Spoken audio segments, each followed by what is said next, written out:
Okay, so I'm trying to remember if I should be asking or wishing everybody if they had happy holidays. I can't remember if I've talked to this group since before the holidays, but if not, I hope you had happy holidays and are enjoying your new year.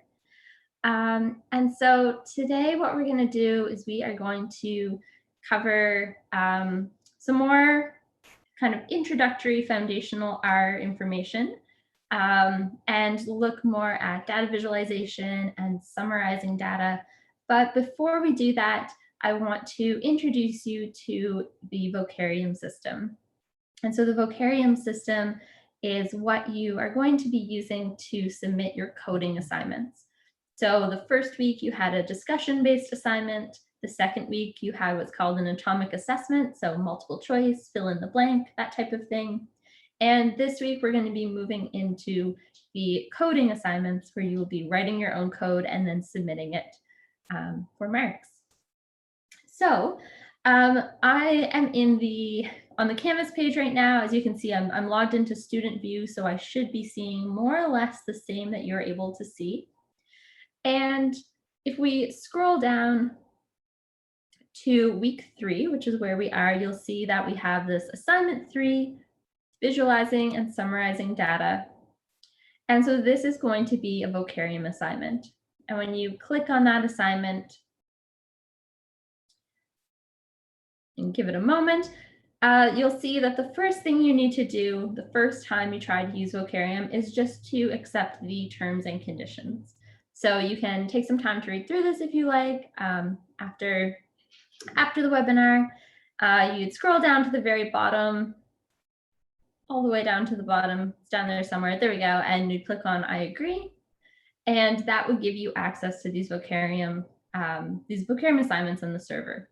So rather than go through assignment 3, because that's what you're going to be doing this week, if we go back to the modules page, you'll see under this before you begin, there is an introduction to Vocarium. So this isn't worth any points. This is just sort of a practice run to give you a bit of a feeling for Vocarium. I think some people have actually already attempted it, but since we hadn't done any Vocarium assignments yet, I figured that I'd wait till this week to really look at it. So if we click on that one, once again, it'll bring you to the terms and conditions. I'm not going to hit agree here because I'm in student view, but I'm going to move over to another page. And essentially, once you click through the I agree and you open it up in a new window, if you choose, this is what it will look like. And so you can see you have the familiar RStudio layout, but it's embedded on this other website called Vocarium. And so this is where you will get your coding assignments. So when you open it up like this, all of the files that you need are going to be found down here in the right-hand corner. So if there are different data sets that you're going to need to load or anything like that, they will all be there. So for now, we are going to just do this sample assignment just to see how it works. So you would click on sampleassignment.rmd. And the first thing you'll notice is that this does not look like a regular R script. And that's because it's not an actual R script, it's an R Markdown file. And so the way that these files are laid out, all of these little dashes and the asterisks and all those are really important formatting things. So we don't want you to change anything in the file except for the pieces that are highlighted in this dark gray area. Okay, so in the area with the white background will be some information. So question 1, context. This is a very simple R lesson. Instructions. Please make sure that you follow the instructions very carefully. They're going to give you very specific details about what needs to happen. And if you don't follow them carefully, your code either won't work or the auto grader will not be able to give you points for it unless the instructions are followed carefully. So for example, the instructions here, use the assignment operator, this symbol, to assign the value of 5 plus 3 to the object X. So that's something that we practiced last week. I see the chat lighting up. I'm just going to make sure it's not saying that no one can see. Okay. Yes, you do the assignment in Vocarium. And so here we could say, okay, we want to have an object called x, and we would like to assign it the value of 5 plus 3. Okay, so that's the first step of these instructions. If you wanted to submit that much and just see how that works, always make sure that you save your assignment. And there are a couple of different ways of saving it. You can click the Save button here. You could use File, Save. You could use the shortcut Control S or Command S, depending on what operating system you're using. And you'll know that it is saved when this text goes from being red with the little asterisks to being black without the asterisks. So if I click on Save, you'll notice that the name of this file is no longer red, and that means that it has been saved. There's some other rules around Vocarium that we're going to go through in a moment, but saving your assignments is very, very important. Otherwise, you're submitting a blank document and, of course, won't get any points. So once you feel that you're ready to submit, and you can submit as many times as you like, you go up to the Submit button, you click on that. It's going to give you a prompt. Are you sure you want to submit? It'll give you a note just saying, make sure that you have saved it. You can click yes. And then what's going to happen is it's going to take a moment. Oh, I'm not actually able to submit because I'm in student mode. Let's see, 1 second if I can switch out of this. Leave student view. Oh, sorry. Still thinks I'm a student, so it's asking me to do all of those other things. So I'm going to just jump back into it and give me 1 moment. I will navigate back to where I need to be. And so you won't have to go through any of this stuff. It will appear correctly for you once you have accepted those terms. But I'm going to have to navigate all the way back to that student view.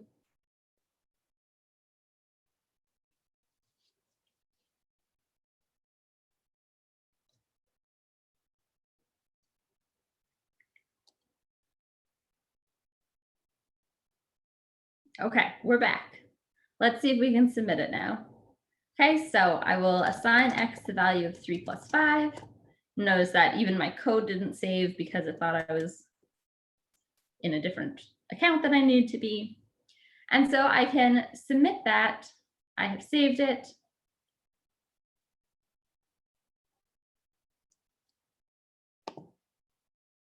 Go, there's the prompt. I say, yes, I am actually ready to submit. And you'll notice that this information comes up and it says, waiting for a report. And essentially what's happening here is behind the scenes, there's an auto grader running, and it has to be able to run your code and then score different aspects of it. So here I have a 0.5 out of 1. And that makes sense because we know that we only did the first set of instructions and not the second. And the most important thing to remember here, and this is something that students in the past have found very frustrating and very challenging, so please listen carefully, is that if there is any error in your code whatsoever, if there's anywhere that produces an error, the AutoGrader will not be able to process your script. Okay, and this reflects real life. If you have a client and you are supposed to be writing a piece of code for them, it doesn't matter if the first 50 lines of code work perfectly. If line 51 is broken and they're not able to use that script, then your job isn't done. And so in some cases, depending on the type of error, the AutoGrader will sometimes give you part marks, depending on how it breaks and where it breaks, and other times it won't be able to.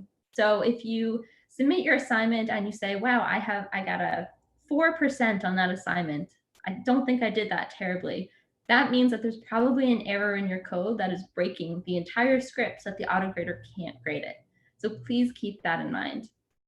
And I see a question in the chat. Again, yes, you can submit as many times as you need to. So for example, here the second part is assign the square root of x to the object y. So what if we accidentally here said, what is the square root of the word x? And remember, we saw before that this will give us an error. So if we were to run this line of code, the first one works, no problem. And the second one, you can see down in the console, will return an error. And so if we did not take care of that error and we were to submit it, because of this type of error, we will still end up getting 0.5 out of 1. But if there was a question 2 and a question 3, we would get 0 on all of those. And so what can be kind of helpful is if you click on details, you can say view the grading report. So the grading report is not always super helpful, but it can sometimes point you in the right direction. So if we look at the grading report, there's a bunch of information, but then you'll see a series of messages pop up. And for example, this one has this message, stop, your script produces an error, it cannot be evaluated in full. And then it gives you some tips about things to look for, how to make sure that you've gotten rid of the error. And then it will say, in question 1, that's where something went wrong and something happened. There are other types of errors that are a little bit harder to explain, but let's say, for example, you forgot to put the closing quotation after that X. If you saved that and you tried to submit that file, the entire script is broken. And so you will almost certainly end up getting a 0, even though that first part where you said X is the value of 3 plus 5, even though that's correct, it won't be able to give you part marks because this is a different type of error that will break your entire script from running at all. Okay, so these are really, really common challenges that we see as students go through assignments. Please reach out if you have any concerns. But if you see that you have a really low mark, like a 4% or a 5%, please don't panic.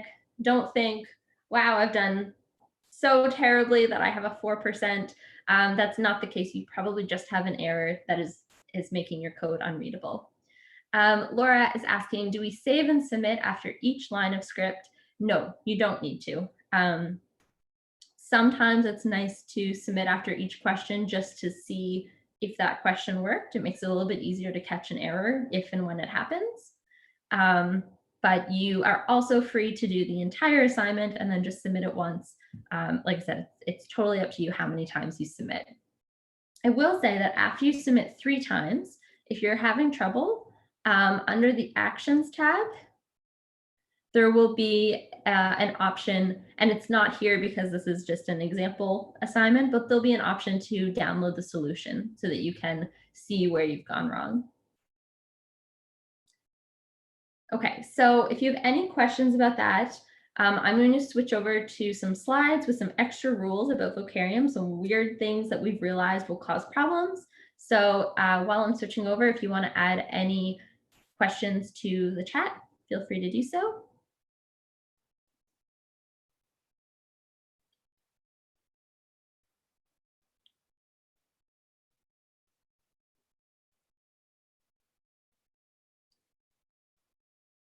Okay, check the chat.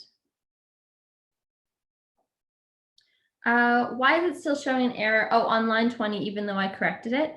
So I'll actually pop back just to show you the answer to that. Back to the Vocarium workbench. So you say, why is this still red when I fixed it? I haven't actually run that line of code, so it won't automatically know that I've updated it. That's why. This is RStudio trying to be helpful. Every once in a while, RStudio will have one of those, red dots or red marks saying, oh, I think this is wrong. And it's not. It just hasn't had the opportunity to evaluate it and actually catch up. Okay, and then a couple questions.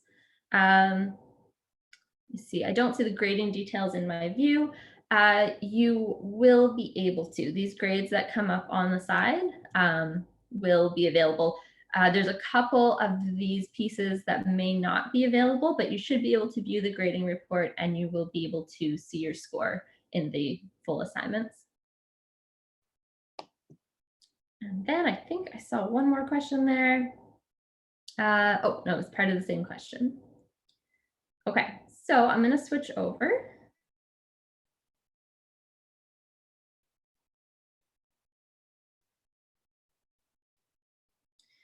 And some very important information. Actually, I will first address this question in chat.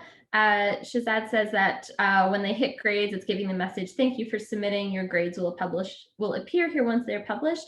That I think is just a setting that hasn't been updated in the sample assignment. So in the real assignments, you will be able to actually see all of those grades. But that's a good thing to note. I'll have to make a note of that and make sure that the sample assignment gets updated so you can actually see that. Okay, so with Vocarium, there are some weird and wonderful things that happen sometimes. And so we want to just share some of the experiences we've had in the last few runs of this course where people have found things that cause issues on Vocarium that we didn't realize would cause issues until they happened. So a lot of this is stuff we've already talked about. The coding assignments are hosted on Vocarium. The first time you access it, you will have to accept those terms. One really important thing to remember is that although you need to save your code, do not rename your assignment files. Because you're on this platform because you're linked to the Emeritus platform, you don't need to add your name or any kind of identity. It's already assigned to your profile. And if you rename assignment files, then the autograder is not going to be able to access them. One problem we've seen very, very rarely is that if you make the plot area of RStudio too small, and then you try to submit your code, for a variety of strange reasons, Vocarium might have a problem with that. So please avoid resizing the plot area too much. You can resize it a little bit, just don't make it too small. And if if you're getting zeros and you really don't know why, and you see that your plot area has been minimized, just make sure that it's kind of reset. So the plot area is the lower right-hand corner in RStudio, which we will actually be using a lot today. So when we see it again today, I'll point it out that this is the plot area that I'm talking about. As always, please follow the instructions carefully. There we go. So we've gone through, here's how you find the assignment file. It's the RMD file. It will always be called, module3_assignment or module4_assignment. If it asks you to load any data frames or anything like that, they will also all be found there. Very importantly, the only part of these files that you should be making any changes to is this area between those two highlighted lines. So only inside the gray box, and don't change that first or last highlighted lines. This is very specific to R Markdown. Unfortunately, don't have enough time to teach everybody R Markdown this time around, but it's a really helpful way of taking code like this and actually creating things like PDFs. So make sure that this is the only part that you change. As I said, make sure that you save your assignment. There's lots of information here. These slides are also available on Canvas. So a couple different ways to save, an example of what a saved file looks like versus a not saved file. And then the two biggest things, of course, make sure that no errors are produced. Run each line of your code one at a time and make sure that it doesn't cause any errors. And only load packages that are specifically asked for in the instructions. So there's a lot of different ways to accomplish a task, but we are going to be using very specific ways and specific packages. And using alternative methods can cause problems with the autograder because it's not, you're not quite giving it what it's looking for, even though it may look right on the surface. I've crossed out the word install. Please do not install any packages in your script because you don't have permission to install packages on the Vocarium server. And as soon as you try to, it will when you submit your code and it tries to do that, it'll shut it down and you'll end up with a 0. So just make sure that you don't use that install.packages and that you only use library to load the packages that we have pre-installed for you. This is just the submission process, how to look at your grades. So this information's all here. And then the two other notes that I have, just a second, I wrote these down. Recently, we found a couple of very interesting things that don't work on Vocarium. One of them is a function that I don't think we've seen yet. The function is called view with a capital V. And what it does is it allows you to take a data frame and open it up in a new tab. The AutoGrader does not like that function. So don't use the view function. I know that's an easy thing to forget. So if you have gone through your code and you're like, I swear there's no errors, I haven't broken any of these rules, and I'm still not getting the grade that I should, reach out to me. It's the kind of thing that now I've looked at so many of these assignments that as soon as I see view, I'll be like, that's it. But just try to keep that in mind. Do not use the view function. Okay, so we're going to switch over to this week's actual material. So are there any other questions about the Vocarium system before I switch, or as I'm switching?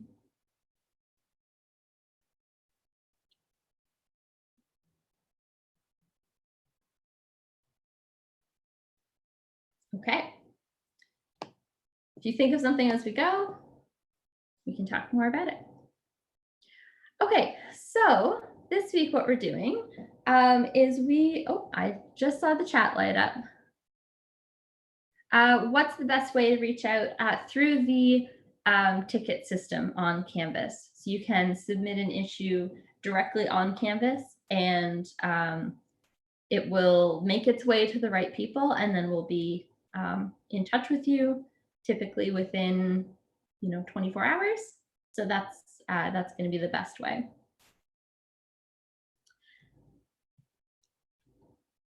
Okay, so this week what we're doing is we are going to be building off of a lot of the things we talked about last week. So remember, last week was this foundational information, things like data structures and objects and actually running lines of code.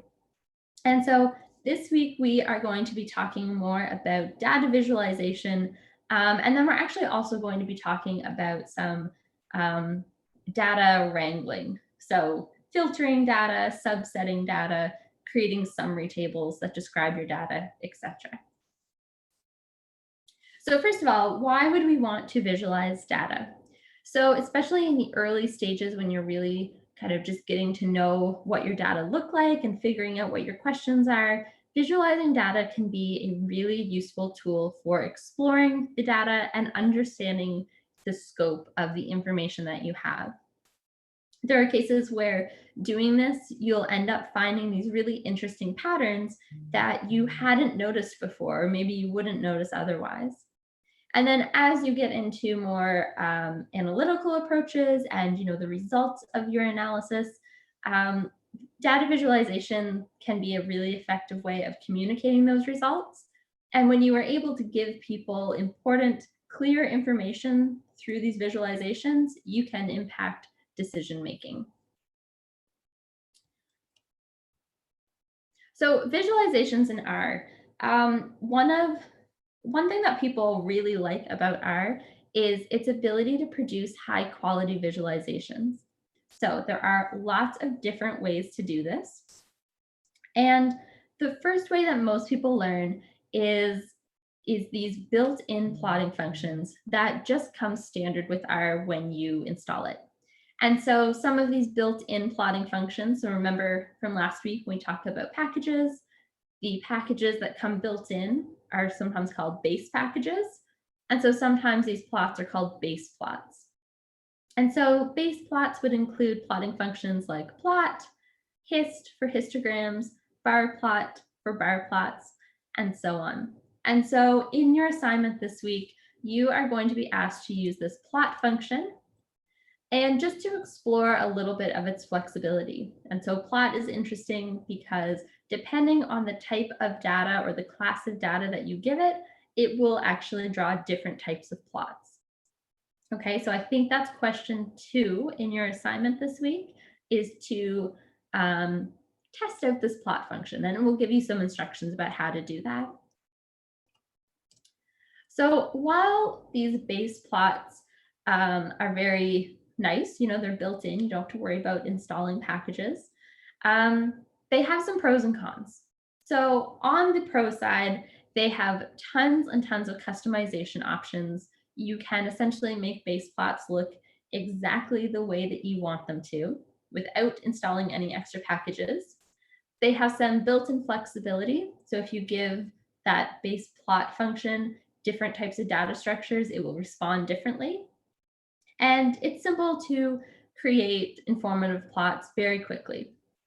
However, generally speaking, I would say, in my opinion, and frankly, the opinion of I think most people who use R, base plots are not really the best option for visualizing data. And this is partly because the code readability suffers. So although these base plots have lots of customization options, there's not really any sort of intuitive aspect to them. The code can be difficult to read.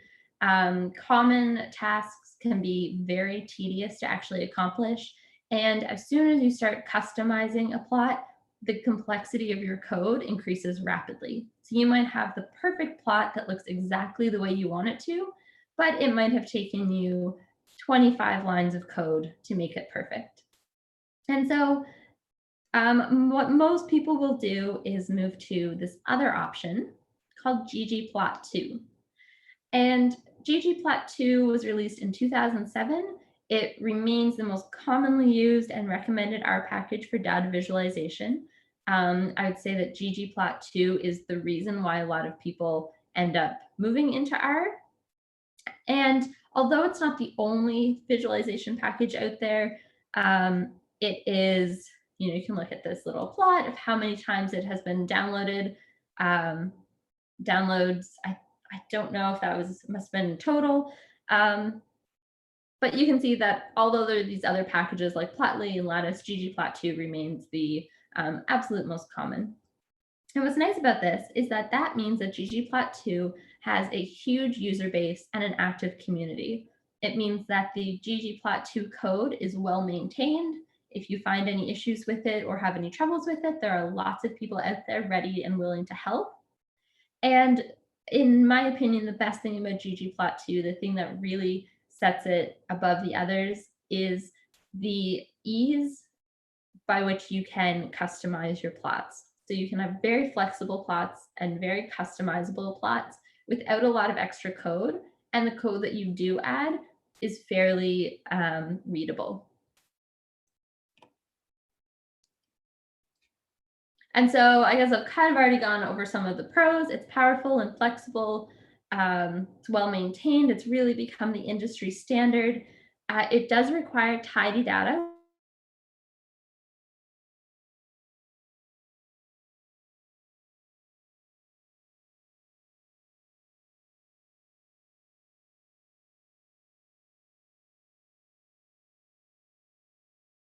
To do something in ggplot2 than all of the extra customizing functions that you would have to learn in base to do the same types of things. Okay, so we are going to hop over to the code. And so again, this code is available on Canvas. And the first thing we're going to do is we are going to prepare our workspace. So one thing that we want to always do when we're working with packages is at the very top of your code, or in this case, just below these little note areas, is you want to specify what libraries, what packages are we going to be using for this analysis. And what that does is make sure that anytime anybody's about to use this code, they already know what packages they have to have installed before they get started. Okay, so we're going to use that Gapminder data set again that we saw last week. So remember, this is a built-in data set that's really used as, to help people learn, to help people sort of have an opportunity to play with data that has some common grounds in it. And next week, we're going to talk more about how do you actually read your own data files into R and start visualizing your own data. So we're going to use the Gapminder library to access the data. We're going to use ggplot2 to do some data visualization. And after that, we're going to come back to this other package called dplyr, and we're going to talk more about it when we're ready to use it, but we still want to load it now. So remember that if you are following along and you have not been able to get these to work, it may mean that those packages aren't installed for you. And if they're not yet installed, you can use install packages and install each of them like this. I'm going to keep this line commented out so that I don't accidentally run it, and then we have to sit and watch my computer reinstall ggplot2. But that is the code that you could use, for example, to access ggplot2. Okay, so we're going to access the data. I'm actually going to get rid of line 16 because that opens up a real can of worms. And we're going to access the data the same way that we did at the end of the last module. So if you remember that the way to read this line of code is say, create a local object in my environment called Gapminder and assign to that object from the Gapminder package its built-in object called Gapminder. Okay, so I know it's a lot of Gapminder in one spot. We could put this in a data frame called whatever we wanted. We could say this is my data, or this could be sample data, or so on. We are just going to keep it simple and keep the original name. And so when you run that, you see it will pop up in your global environment. We can use that str function to learn a little bit more about this data. And it's a little bit messy to read. So even though we haven't talked about dplyr yet, I will introduce you to your first dplyr function. It is called glimpse. And glimpse will do something very similar to structure or str, but it'll be in a nice readable format. So it says you have these 6 variables: country, continent, year, life expectancy, population, GDP per capita, and it'll show you what the first few values are there. It will also give you some information about the class. So the class of that year column, for example, is an integer.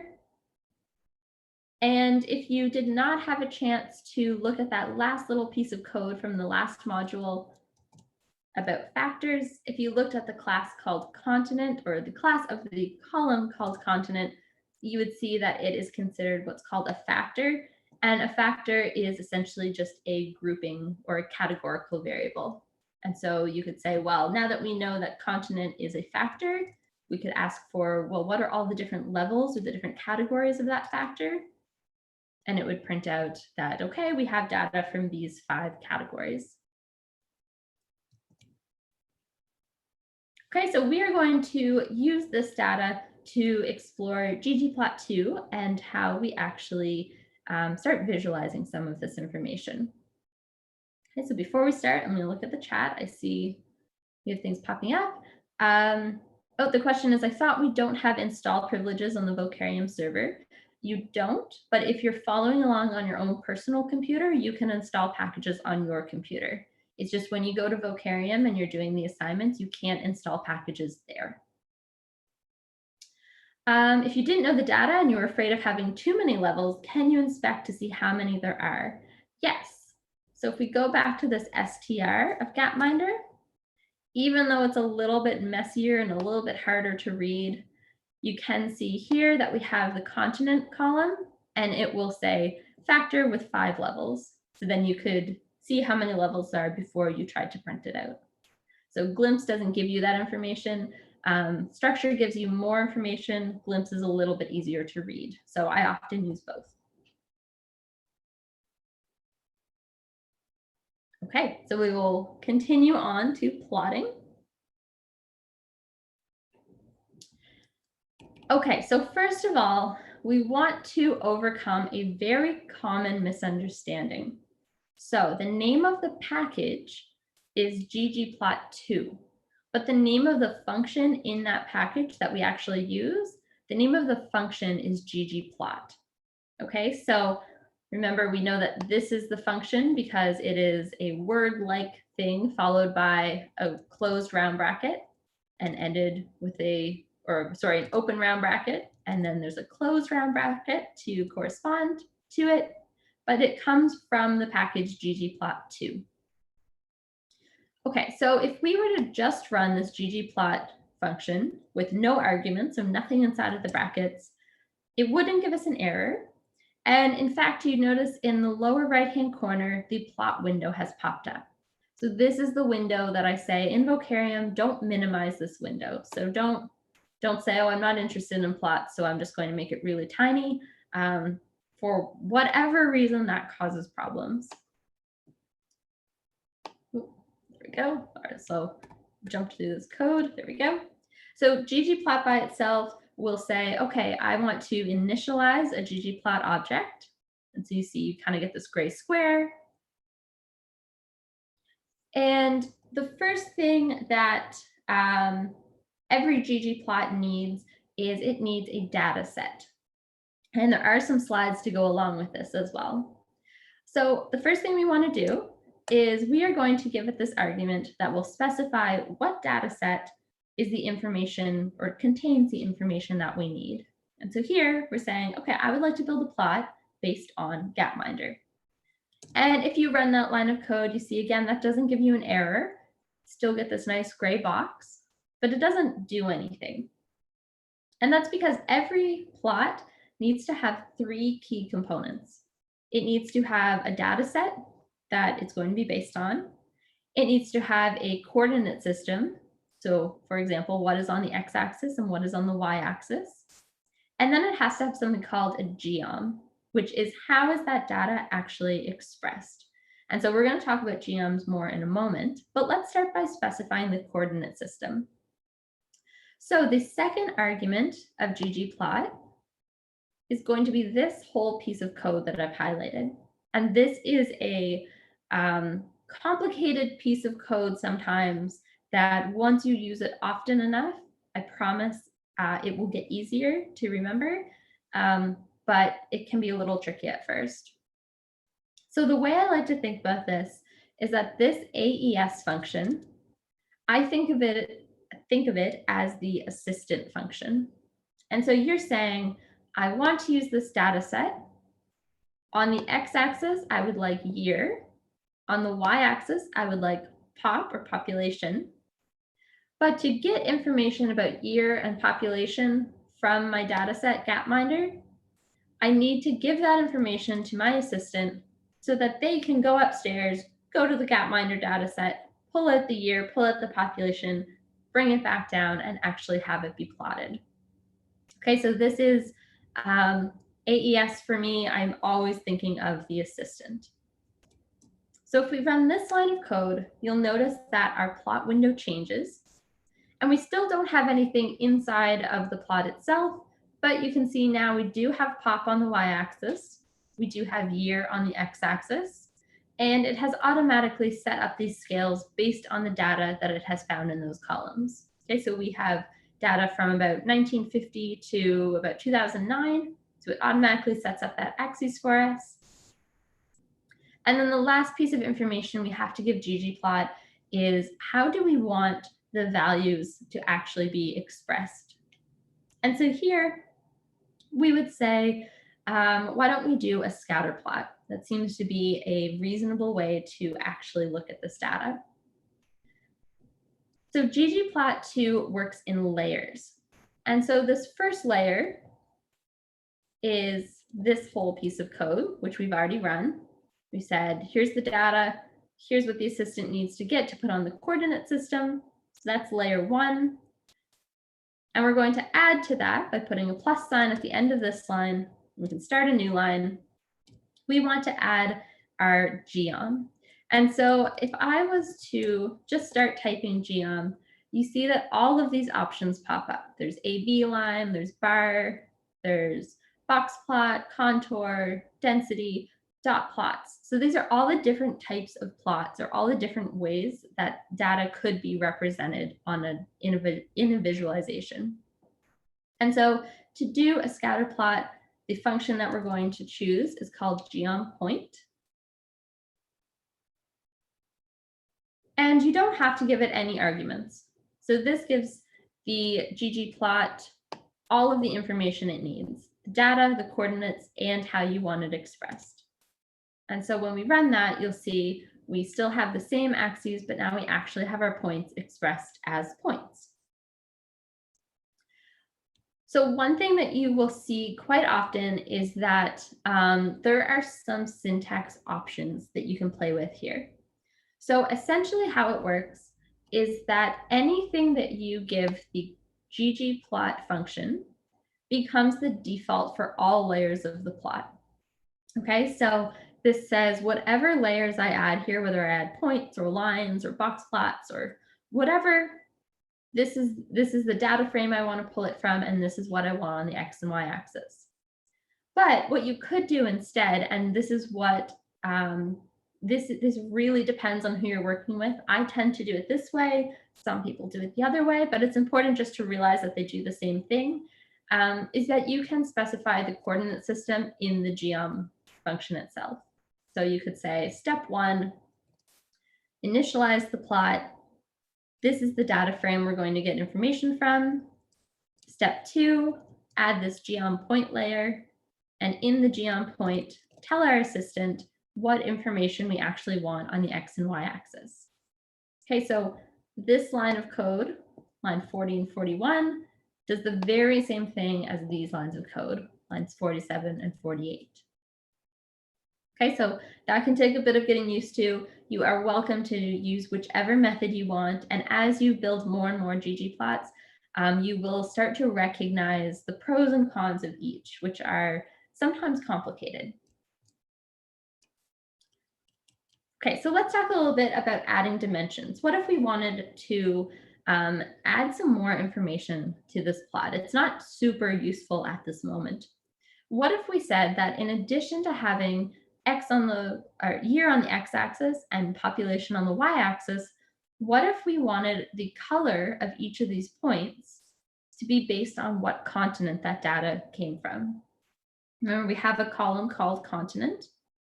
And so what we could do here is we could add another task or another argument for our assistant.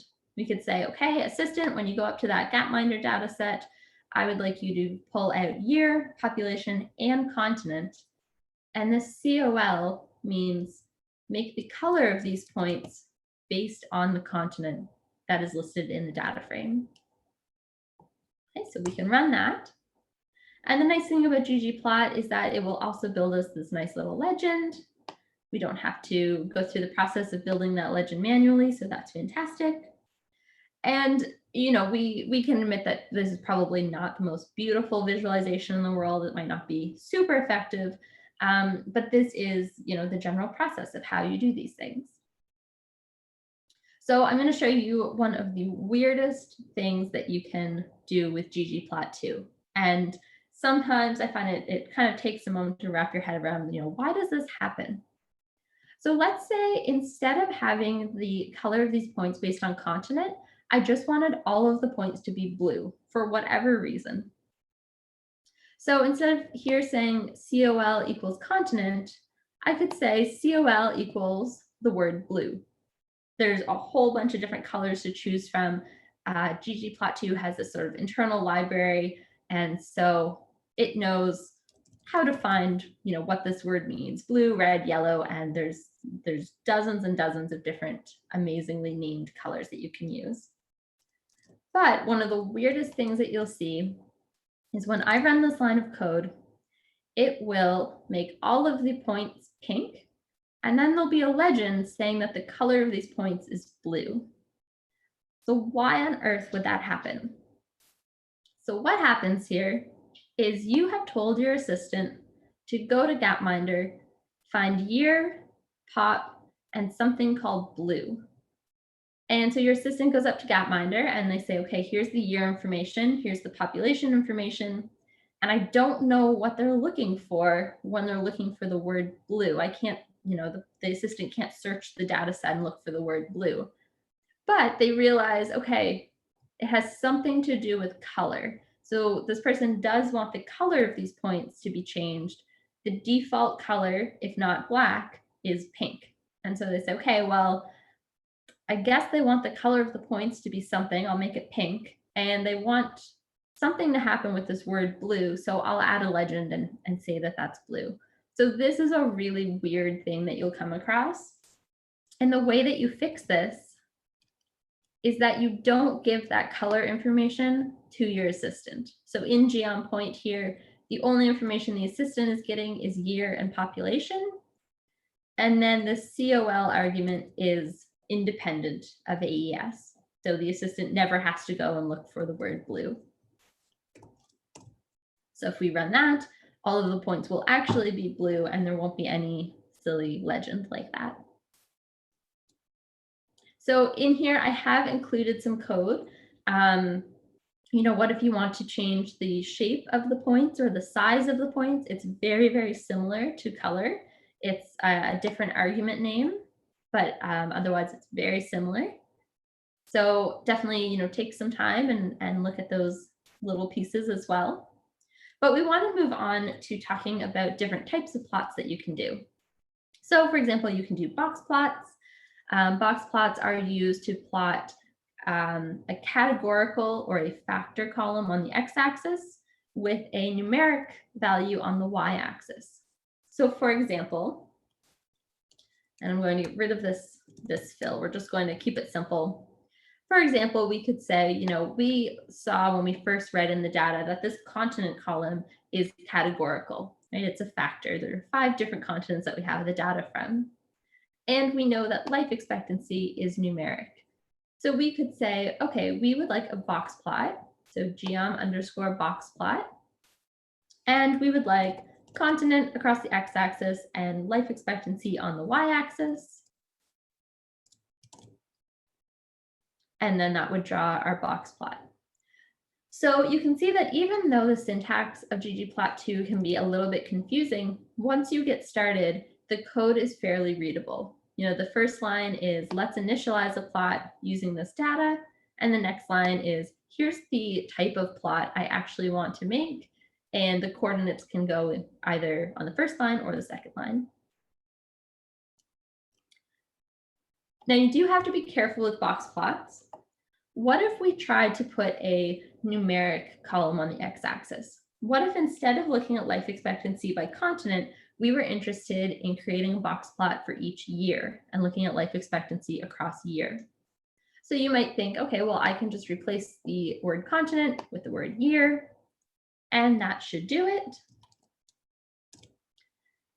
And instead, it's going to give us this one very large box plot. You can see that years on the x-axis and life expectancy is on the y, but obviously this box plot is not representing what we're hoping for it to represent. And that's because with box plots, this x variable must be a factor, must be categorical. And right now, if we were to look at class of Gapminder year, we would see that it is an integer. Okay, so that's a problem. So there are a couple different solutions. One solution is that you can optionally add this group argument to AES. Okay, and that says, okay, I actually would like you to group the data by year first and then have a different box plot for each of them, like this. The other option, I'm just going to copy paste this. Instead of using group, you could also say, yes, I do want to use the year values, but I would like to treat them as a factor before they're plotted. So both of these lines of code work too. They don't really have pros and cons, except I guess with this case, the X label changes, but in a moment, we're going to see how we can change those labels. Okay, so I see some question mark comes up. Yes, very good question and very good assessment of that. The reason that we don't have to say down here, for example, or let's say in this continent one, because it's a little simpler, the reason we don't have to say X is going to be equal to Gapminder $continent and Y is equal to Gapminder $continent is because we have already specified the data frame here. And so the assistant already knows which data frame that it is going to be using to look for these columns.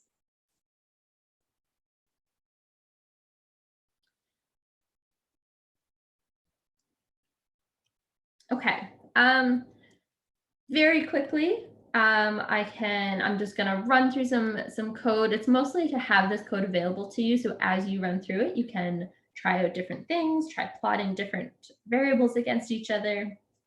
But just a quick look at line plots. Something that you should know about geomline. So let's say that we wanted to plot life expectancy across year as a line. It is going to come out like this. And this is because geomline is not automatically going to assume that you want it in different groups. It's not going to assume that you want the average life expectancy by year or anything like that. It is going to take these two columns and go from year to year and attach all of the points in, say, 1954, whatever it is, and then jump down to 1959, connect all those points, jump up to the next year that there's data available, connect all those points, and so on. So you get this plot that is not useful at all.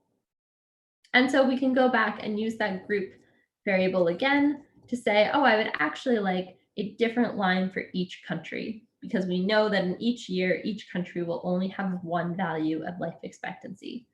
So this is a good place where group becomes very handy. Okay, so each of those lines is a different country. Just like with point, we could say, well, what if we wanted to make each line a different color based on what continent it came from? So you can see that as we add more information, these lines of code get a little bit unwieldy and go off the side of the page. One thing that you can do is after a comma, you can hit enter, and you'll notice that R nicely tabs everything for you and lines everything up so that it's still clear that this is all part of the AES function. And when you run this first line of code, it will run all 3 lines of code automatically. So if I were to click run with my cursor right here, it will run all 3 lines of code and produce that plot. Okay, just looking at the chat. Yeah, that wasn't useful either. Yes, that last plot with all of the black lines, also not particularly useful. Maybe we could see a bit about the distribution of how life expectancy has changed, but yeah, not particularly useful. With the color, we can actually start pulling out some interesting patterns. And we're going to come back to this plot in a little bit. Okay. Oh, Steve was also asking, please rerun 96 and 97.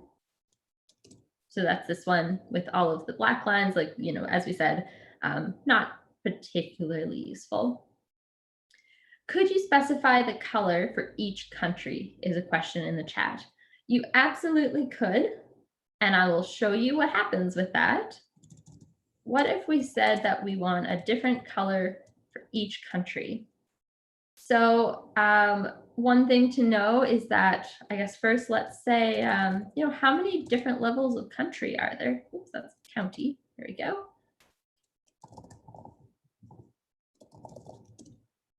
Okay, there's 142 different countries. That means we're going to be asking R to give us 142 different colors. So we can run that line of code and it will do its best to do that for us. I don't know what the upper limit is. At some point, it will just say, no, that's too many. We don't have enough colors available. Right now, I think it's going to print something out. It might take a moment and it's going to be almost impossible to see what's going on. Okay, so it is printing something. And it doesn't seem to matter how big we make this window. By the time it refreshes, I'm not confident that this plot is actually even going to be viewable because there's just too many. So you could, if you had, 10 or 15 countries, maybe it'd be very reasonable to set the color to be based on country. But, with 142, probably never going to actually display possible. There's also a question, if you wanted, the US to be red and Canada to be blue, could you specify exactly what colors you wanted to use? Yes, you can. It's a little bit complicated, so we won't specifically go over it, but there is a line of code in this file that does exactly that. So it's there for you and you can look at it and sort of test it out. And I believe that is, yeah, it's a little bit farther down. Just really briefly, just to show you one other type of plot, just let's quickly just do a histogram. So remember, for a histogram, you are having just an X variable, and then the Y will be the frequency that that variable is seen. So for example, we could do a histogram of life expectancy and say, okay, here's the distribution of life expectancy in our data. And what if we said here, okay, I want the fill or the color of this histogram to be based on continent. Before, we were using COL. Now this will work, but with histograms, color refers to the outline of those bars. And so while this looks kind of cool, it's not particularly helpful. It's still very hard to actually read. And so some types of plots, for example, histogram, will have both a color option and what's called a fill option. So color is the boundary, fill is what is actually being used to fill in those colors.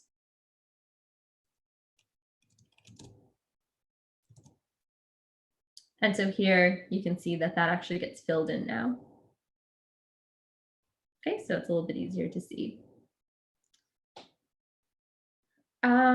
Okay, I'm going to pause for just a quick moment to see if there are questions. We still have lots to cover today between Vocarium and this entire module. It's going to be maybe a little long, but there is also some information in the slides that should be helpful. Let's give a moment for questions.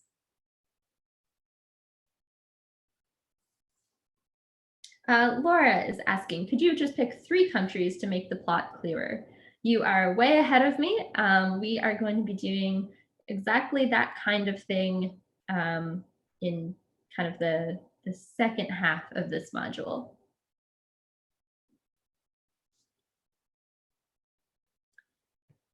Okay, we'll continue on. One of the nicest features that ggplot2 has that baseplot does not have is that you can store plots in an object. So the same way that you can say the value of x is equal to 5, or the object called Gapminder contains this whole data frame of information, you can create an object that will store your plot. So for example, let's just run these 2 lines of code. I'll hit enter here so we can actually see the whole thing. And so this is going to draw a line plot where each country has its own line, and the color of that line is based on continent. So we're going back to this plot that we've seen. Oh, this is actually population instead of life expectancy, but that's okay. And we could use the assignment arrow, so this symbol that we've used before, to say, okay, I would actually like to take that plot and refer to it as figure 1. Now I'm going to erase all these plots for a moment so I can show you something important. When we run this line of code, the plot will not appear because we haven't actually asked to see the plot. We've only asked that it be stored in this object called figure 1.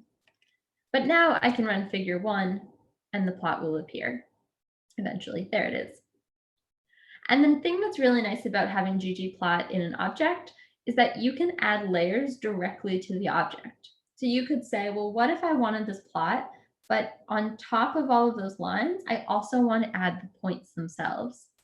I could say, take figure 1 and add another layer, add a genome point where again, years on the x-axis, population is on the y-axis. And that would take figure 1 and it would overlay those points. Now, if we still look at figure 1, it has not made those changes permanent. It's just showing you what would figure 1 look like if it had this extra layer. And doing that, we can make all sorts of modifications. We could say, we want to update the axes labels. We have pop on the y-axis. It'd be nice to have population. It'd be nice if year was spelled with a capital Y. And so we can add these other layers.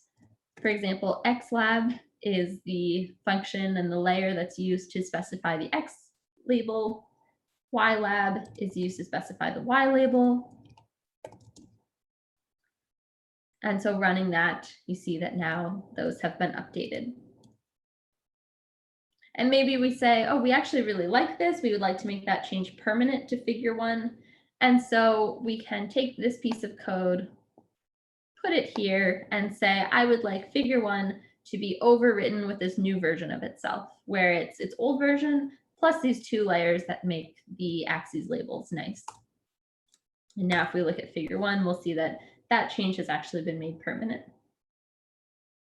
Similarly, there are different themes. I invite you to sort of run through this code and see what they all do. I'll just show you the first one. We can add this function theme_bw, and that makes just cleans things up, gives it a white background, a black border. There's lots of different themes out there, and so you can sort of explore those and see, what type of themes do you want your visualizations to have.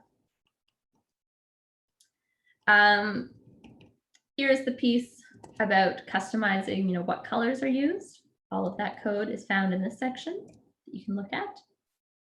And when it comes to maybe one more thing before we save plots, what if we were saying, this is a nice plot, but it would be more helpful if each of these continents had its own plot, because we're not actually interested, say, in comparing continents on one plot. We want to compare countries within a continent. And so rather than having to separate all of your data and then creating a plot for each continent, you are able to use this function called facet_wrap, and that will facet your plot. And here you're saying, I would like to facet this by continent so that each continent gets its own panel. And so we can do that. And, because I have some limited screen space here, it's maybe not the prettiest, but as we sort of change that plot area, it's much easier to see. We could also say, what if instead of 3 columns of plots, we wanted them to be in 2 columns? There's lots of optional arguments that you can add to facet wraps. You can specify the number of columns that you want. Okay, so we could have 2 columns. We can also say, like I said, we're not interested in comparing, Asia and Europe. We're interested in comparing countries within each of these plots. So it would be helpful if they weren't all stuck using the same y-axis range, right? Because while Asian countries, these 2 Asian countries might have really high populations, these European countries have really low populations, and it's really hard to see with all of this blank space. So another argument we could optionally say is this scales equals free y. And, before we actually overwrite this, let's say, what does this look like? And here you could see that now all of these y-axis ranges are based only on the data found within that panel. So there's lots of interesting things here that you can do. I'm going to, on the discussion board, point to a really great resource that has all of this information and tons more. We could teach you an entire course on ggplot2. So I'm just trying to give you the code to do maybe the most common or the most interesting things. Okay, so we will overwrite figure 1 with this new version of itself. And then finally, when it comes time and we say, okay, we want to save this plot, we would like to export this as a PDF. There's a really nice function called ggsave And the first argument is, what do we want to name the plot? And the second argument is, what plot do we want to save with this name? So if we run that, you'll see that it is saving this image, and it also has tons of other features. You can specify the size, the pixel density, all of that kind of stuff. Okay, so I'm going to switch back to slides because we still have to go through dplyr. Holy cow, this is a lot of information to go with Vocarium. But while I'm switching, if you have any questions, please feel free to post them now.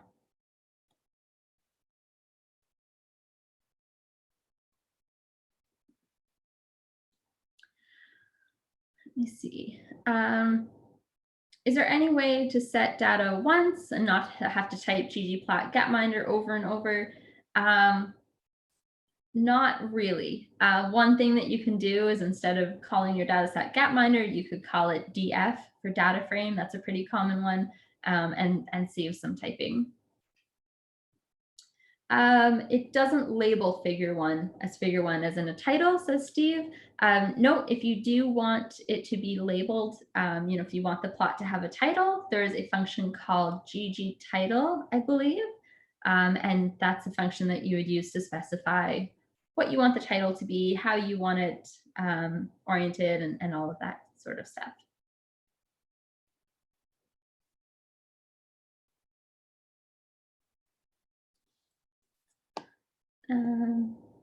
Okay. Can we also have an exercise on real-world challenges in data visualization? We are going to be doing data visualization for pretty well the rest of the course. I think almost every assignment. Maybe next week doesn't, but pretty much after that, there's always going to be data visualization involved in your assignments. And so you'll have some good experience working with that. And at the very end of the course, we'll do more about interactive data visualization. So we will be touching on more of that, but that does sound like a really good topic to maybe add to the discussion board, and people give their thoughts on it. Okay, so ggplot2 is a package, but it actually belongs to a larger set of packages that are all integrated together called the tidyverse. And so the tidyverse is used for, again, it's many, many packages, and they are used for completing common data science tasks.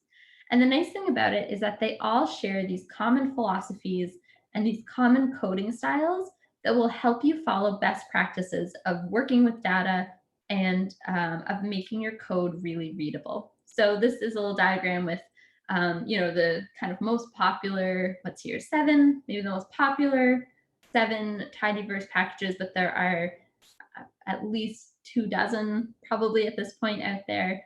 And so in this course, we will be using ggplot2. We'll be doing a little bit of lubridate next week. And next week, we're doing lots of tidyr, and a little bit this week, and a lot next week. We'll be doing some dplyr. So we'll kind of get you going on at least 4 of these packages. And so today we are going to start talking about dplyr. And dplyr is thought of as the Swiss Army knife for data wrangling. It's focused on data frames or data frame-like object called tibbles, which we won't look at in too much detail. And it includes many, many well-documented, easy-to-read functions, which is key. So jumping back into RStudio, let's start looking at dplyr. So I think in the rest of this webinar, I think my plan is to teach maybe 5, possibly 6 dplyr functions, but there are dozens and dozens out there. And so the first thing that dplyr is often used to do is to subset data. And the really nice thing about dplyr is that almost all, I'm sure there are exceptions, but almost all of the functions in dplyr are verbs. So the name of the function actually tells you what the function does. And so rather than having something like str as a function name where you say, I'm not totally sure what to expect of this, it will have functions like select, for for example, or group by, or summarize. So it'll have these function names that really give you information about what you should expect. So when you're subsetting data, there are two functions that are used. The first is called select, and select is used to view specific columns. So for example, you could say, in the Gapminder data set, you would like to only look at the columns called country, year, and population. And so the first argument of select is the name of the data frame. And then the rest of the arguments, all separated by commas, are the names of the columns that you want to look at.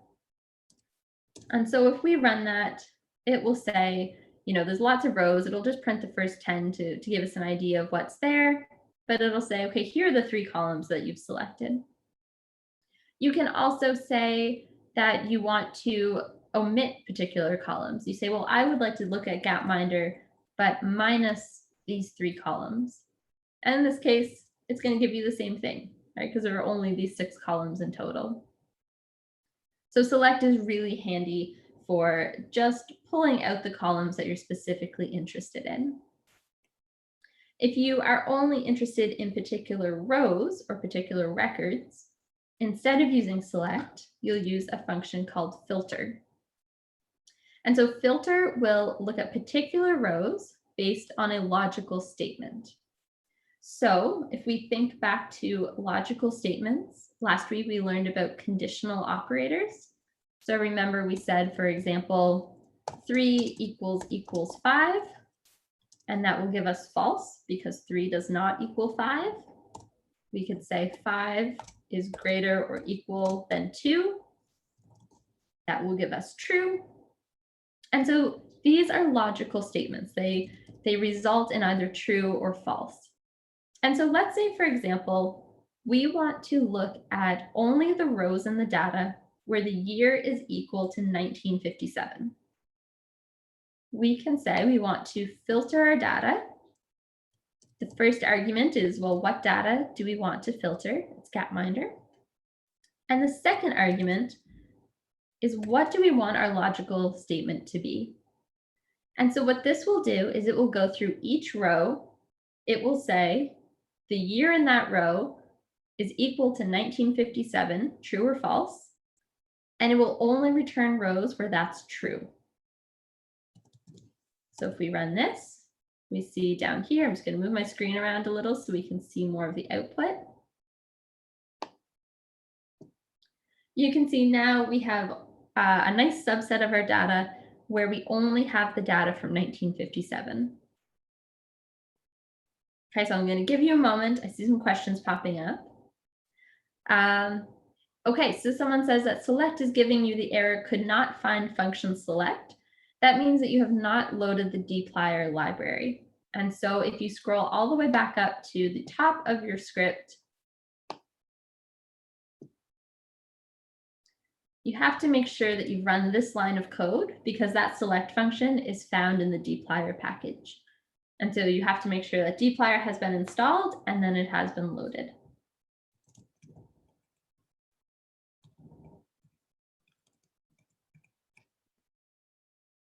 Okay, and I'll look at the chat because it seems like there's lots happening there.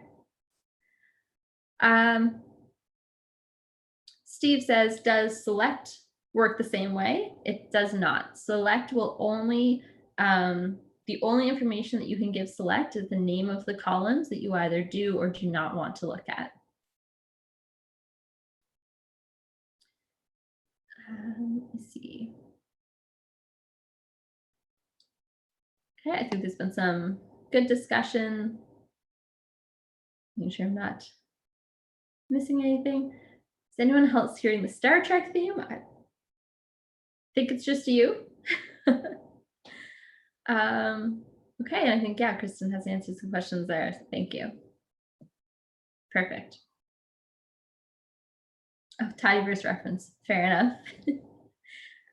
Okay, so the nice thing about filter is that you can give it more than one condition. Maybe you want data from 1957, but only from France.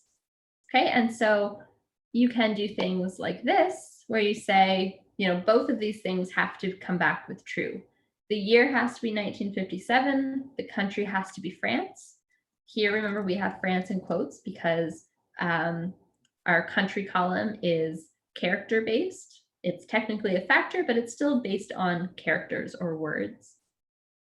And the nice thing about filter is you don't actually have to use this and symbol, and I prefer not to.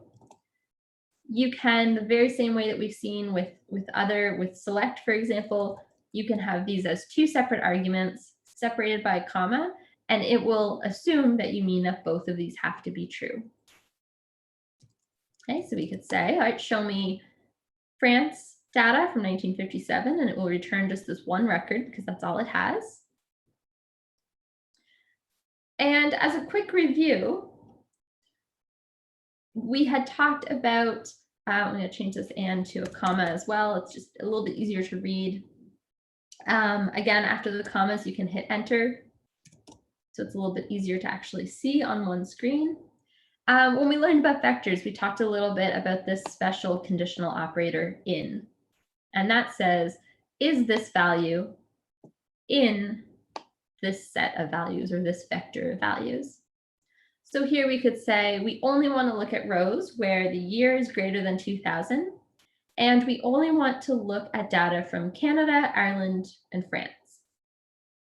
Okay, and so here it would go through each row. First, it would say, is the year greater than 2000, true or false? And then it would say, is the country in that row one of these three options? Canada, Ireland, France, true or false? If both of those are true, it will return the row. So if we just run this part of the code, you see that we have the 2002 and 2007 data from Canada, France, and Ireland. And we can create a subset. For example, we could say, okay, we actually want to save this as a separate data frame that maybe we want to do a different analysis on at some point. So we could say, let's call this subset 1. Let's look at what subset 1 looks like, and it's this nice table.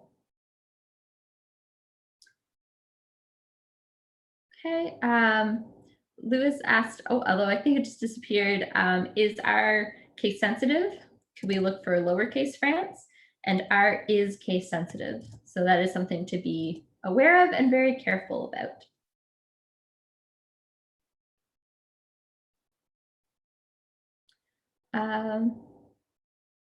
Okay, great. And Kristen is putting some more answers in the chat from earlier. Okay, so you might think, well, subset and filter seem great, but maybe seems still a little bit restrictive. And so where the real beauty of dplyr comes in is in something called pipes. So if you have done any sort of like Unix shell programming before, or I'm sure there's lots of different programming languages that use this, but I just know Unix shell specifically. In Unix shell, and if you haven't done this, don't worry about it. In Unix shell, for example, this is the pipe symbol, this up and down line. And so pipes in R work the very same way. So we're going to talk about that more. So essentially the way that pipes work is that information is put into a pipe. And when it comes out the other side of the pipe, some function is applied to it. And I think of this as a very literal physical pipe. So you drop something into one end of a pipe and it comes out the other end. And when it comes out the other end, something happens. So how could this be useful? So for example, what if we wanted to find the square root of the square root of 81? So we had learned last week that you can nest functions. You can say, okay, well, first take 81, find the square root of it. Whatever the answer to that is, that becomes the argument for the outermost square root function. And so this works. But it's a little bit hard to read to see, well, what actually happened to that original value of 81? You have to find the innermost point and work outwards. And so option 2 is to use pipes. So here we can say, we take the value of 81, we drop it into this weird looking symbol, which is called the pipe in R. So it's percent greater than percent. It's another handy thing to jot down on a cheat sheet. By the end of this course, you will be using pipes and not even think about them as you type them. But when you're first starting out, they are certainly a weird syntax to memorize. So we drop 81 into a pipe. When it comes out the other end, we say, find the square root of whatever falls out of this pipe, which is going to be 81. Take that result, put it through another pipe, and when it falls out the other end, find the square root of whatever falls out of that end of the pipe. So this is actually one long line of code, but it's much easier to read if we hit enter after each pipe. So then we can say, okay, step 1, you can even add comments. Step 1, 81. Step 2, square root. Step 3, square root. Can't type fast enough. There we go. Okay, and so that will do the same thing as this line 222. And so what's really nice about this is that we can now start using things like select and filter without having to specify what the data frame is. So here we say, let's take Gapminder, drop it into a pipe, and when it comes out the other side, we want to select year and country from that data frame. So this line of code does the very same thing as this line of code.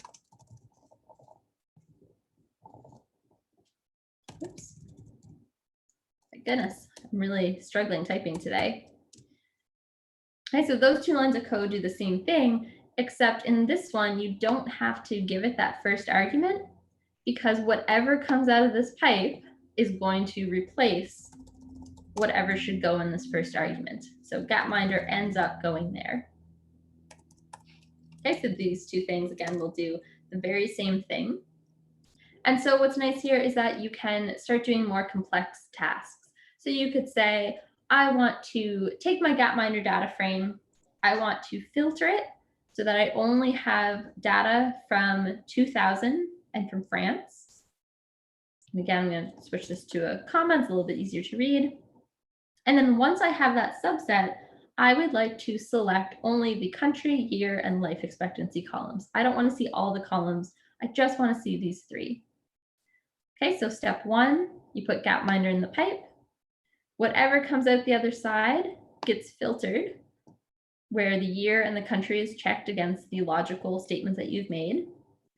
And then whatever the results of that are, go into this pipe. And when they come out the other end, you are selecting these columns. Okay, so this will give you France data from years greater than 2000, and it will only return these three columns that you've selected. Okay, so I'll go back to the chat. I see it lighting up. Can you filter by top end? So you could say, show me the the countries that only have, or the countries with the highest population, for example, is what Josh is asking. You can do that. It is slightly different. It's a little bit more, there's more intermediate steps. Essentially what you can do is you can, let's say, arrange your data frame by population, find the top few countries, and then filter by it. So it's more steps, but you absolutely can do that. And Steve is asking, can this be put into ggplot? And that is how we're going to end the webinar today, actually, is now connecting the dots between dplyr and ggplot. So I promise we will get there pretty shortly. Okay, so let's see. All right, we're getting to the end. We have, oops, I'm jumping around now. We have, less than maybe 50 lines of code to go. All right, so select and filter are used to subset data. But what if instead of subsetting the data, we would like to summarize the data and group the data and find different pieces of information from our data frame? So we don't just want to see, the life expectancy of France since 2000. We want to actually find the average, for example. So There are two dplyr functions that are often used together, group by and summarize. And again, it's nice that they're kind of verbs. So group by groups data based on a given variable, and summarize summarizes that data to provide information for each group. So for example, if our question was, what is the average GDP per capita for each continent? So we know that that information is buried in Gapminder somewhere, but we're going to have to actually start doing some, pulling out some summary stats. So we start with Gapminder. And the first thing we want to do is say, okay, well, we want to group the data in a particular way. We want to split it into groups. And a good way to figure out how you want to group your data is to actually read this sentence and look for words like each or by or per. So for each continent, what is the average GDP per continent, by continent? And as soon as you start seeing that kind of word, it's a pretty good indicator that this is the variable you want to group things by. Okay, so here we say we want to group underscore by is the name of the function. We want to group that up by continent. And let's actually comment out these lines and let's just run those two for now. What will happen is that this will print out something that doesn't look like it's grouped in any way. This is almost the very same output that you'd get if you just ran Gapminder. The key difference is that you'll end up with this extra piece of information, and it will say groups, continent 5. And so that says that, okay, even though this still looks like your regular data frame with rows and columns, it's actually inherently now in groups. So it's group based on continent, and you have 5 groups in total. So that's a good thing to do to check. If you knew that there was 5 continents in the data and it told you that you had 12 groups, something has gone wrong. You need to go back and figure out why suddenly you have so many groups. Now that we have grouped it by continent, uncomment these lines, we can pass all of those groups essentially one at a time, but realistically in parallel through these pipes. And when they come out the other side, each group will have this function applied to it. And the function is summarize. And the information that we give summarize is, well, what do we want to summarize from each group? And in this case, we're looking for the average. So we saw in the last, I think I keep saying last week, but it was probably a couple of weeks ago now, since the holidays, that the function for average is mean. And the column that we're looking for is GDP per capita. And what's really nice here is that we don't have to do, Gapminder $ to specify where that column is found, because it's going to look for that column in whatever comes out of this pipe. So you have to make sure that if you're looking for a particular column, that column is actually going to be one of the things that comes out of the pipe. Okay, so here we can run this whole line of code, which is one very long line. And you see that you end up with this nice data frame, this nice table that has a column called continent, and then this column that shows us what is the mean GDP per capita. Now, one thing that you'll notice in this data frame is that the name of the second column is really ugly. It kind of breaks all the rules. It has backticks, it has punctuation. This is not what we would want that column to actually be called, right? If we want to work with it later. And so we can also, in the summarize function, give the column a better name. So here, we've basically copy pasted this line of code to here, except we've added that, when summarize goes to find the average using the mean function of GDP per capita, instead of having this really ugly name that we see, we would actually like the name of that new column to be average underscore GDP. So if we run that, you see now we have this nice, easy to reference column name. Okay, so as sort of a final exercise to really bring this all together, start connecting the dots between dplyr and ggplot2 and all the different things that you can do. Let's say, for example, that we are interested in the minimum, the mean, and the maximum population of each continent by year since 1990. Okay, so you can see huge increase in complexity. We go from saying, what's the average GDP for each continent to we want multiple statistics from each continent and also by year, and we want to filter our data. So I'm just going to put this up on the screen for a moment and just take a second to really look at this line of code. And what I hope that you'll see is that even though this might be the first time you've ever seen pipes, maybe it's the first time you've ever used dplyr, you might still be brand new to R, that you should be able to look at this line of code and have some sense of what it's doing. That doesn't mean you could sit down and type it from scratch right now, but if you saw this line of code, you could look at that and say, okay, I think I can figure out what's going on here. We're taking the Gapminder data set, we're filtering it so that we're only looking at instances or at rows where year is greater than 1990. We're taking that filtered data, we're going to group it so that every continent and every year has its own group. So every combination of continent and year. And then we're going to say for each of those groups, we want to find some summary stats. And the summary stats that we'd like to find is the minimum of population, the maximum of population, and the mean of population. And those are going to be stored in nicely named columns. Okay, so again, not expecting you to, at this moment, be able to sit down and write that from scratch, but this just highlights the fact that dplyr is built to be readable and understandable.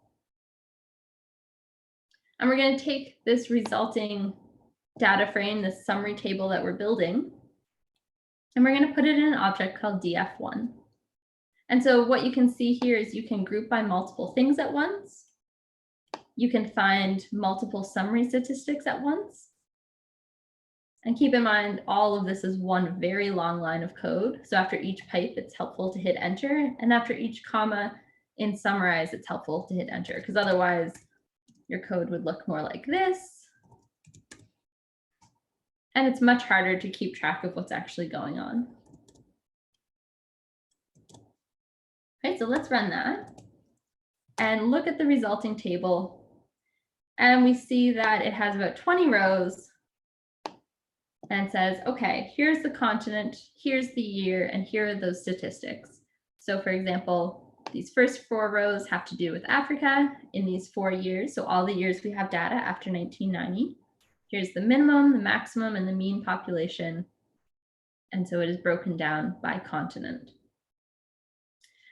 Just a heads up, if you are grouping by more than one thing, so in this case, continent and year, whatever you put first is going to end up being the first column. So here, continent is the first column. If we switch that around and we said, oh, we'd actually like this table to have year as the first column and then be arranged that way, we'd switch the order of those 2 pieces in group by so that year comes first, and then you see that that column also appears first. So it has some flexibility there as well. Okay, so this is a great table, but obviously when we look at it, it's not super clear about any patterns that might exist. It's a lot of large numbers. It's a lot of values to try to wrap your head around. So we could visualize these results. We could say, all right, we want to take this df1 that we've created, this nice table, and let's actually visualize these results. Okay, and so similarly, I'm going to hit enter after some of these commas so we can see everything. But similarly, I would not expect you at this moment to be able to sit down and write this line of code from scratch. That's not reasonable. You're just starting in this stuff, and it's going to take some time. But you can look at this ggplot code and have a sense of what you would expect. So we are visualizing this df1 table that we've built. One thing that we're going to have, our first layer, is we'll have a scatter plot with year on the x-axis, mean population on the y-axis. Okay, so we could even say, let's ignore the rest of this for now and just run those 2 lines of code. You see this scatter plot pop up. You could say, okay, the next thing that we did is we added another layer where we are taking this plot and we are also adding lines so that year is still on the x-axis, mean population is still on the y, and each continent will have its own line. So if we just ran these 3 lines of code, oops, try to just run these 3, there we go. Okay, so now we have points and lines per continent. Then you can see we're saying, okay, well, we want to add more information. We want to add another line that on the y-axis, instead of the mean population, has the minimum population, still grouped by continent, so each continent still gets its own line. We want the color of those lines to be red, and this is a new thing we haven't seen before. We want those lines to be dashed. And then we also want to do the same thing with the blue line for the maximum. So now we'll have a red line for minimum, blue line for maximum, and the black line for average. Okay, so you see that starts taking shape. Now, if it's complicated, it'd be really nice if each continent had its own panel to look at. So we'll use a facet wrap like we did before. We say we want each continent to have its own panel or its own facet. And let's use the scales equals free y like we did before so that the y-axis is related to the data that's in that particular panel and it's not the same across every single panel.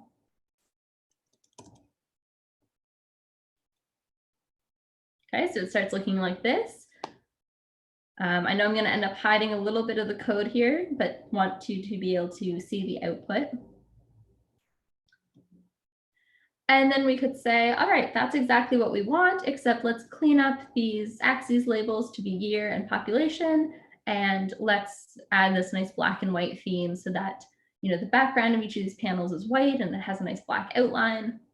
And so we would add the theme BW, the Y lab is population, and the X lab is year. So you'd run all of these lines together and end up with a pretty nice plot. Maybe this is exactly what you were looking for. And so even though you have just been introduced to ggplot2, you can look at, and dplyr, you can look at this dplyr code and sort of figure out what's going on. You can look at this ggplot2 code, have a sense of what's going on, and in only, how many lines of code is here? 1, 2, 3, 4, 5, 6, and really it's all one long line, but in about 6 lines of typed code, you can summarize your data. And in about 1, 2, 3, 4, 5, 6, 7, 8, 9, 10 or 11 lines of code, you can have this really nice customized plot with a lot of information happening on it. Okay, so I will end there. I know that was a ton of information, as always. So please take the time to review the webinars. Please reach out if you have any questions about the assignment, because in the assignment, we're going to be getting you to, subset your data in different ways, to create summary tables, to create plots. And don't forget that question 2, I believe it is, of your assignment is not about ggplot2, it's about baseplot. So before you start doing any ggplot2 in your assignment, there's a question that says, okay, let's start by testing out this plot function, just so you have a bit of a comparison. Okay, so I'm going to open it up to questions. Steve says, wow, I hope that's a positive wow and not a negative wow. I'm going to stop sharing there. I will also share a couple of resources with you. There's an amazing dplyr and ggplot2 cheat sheet that is beautiful and shows you all of these different functions that are available. Pro tip, don't try to memorize all of the functions. There are things that I do in ggplot2 and dplyr that I do 10 times a week. And every time I do them, I still have to Google the specifics of how the code works. And that's totally normal and totally fine. So don't worry about memorizing things. Keep cheat sheets handy, take notes, practice. Yeah. Okay, so any questions before we let you go to think about all of this?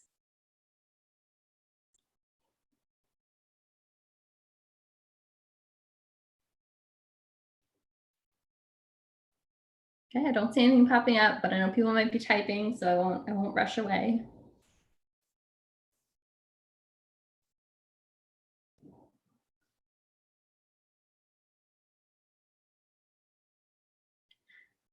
Okay, if people come up with questions, I shouldn't say if, when you come up with questions as you go, again, feel free to reach out. We'll get a discussion board opening, share some resources, and office hours are Monday mornings. I'm always really, really happy to chat with people about either things we've learned in this webinar, past webinars, what we're going to tackle in future webinars, general data science, general R. Happy to chat about all of it. Okay, and otherwise, I hope everybody has an excellent week, and we will see you next week. Next week, we're going to be doing a bit of a deep dive into data cleaning and learning lots more about dplyr and lots more about tidyverse. Okay. Have a good week. Bye. Awesome. Thank you, everyone.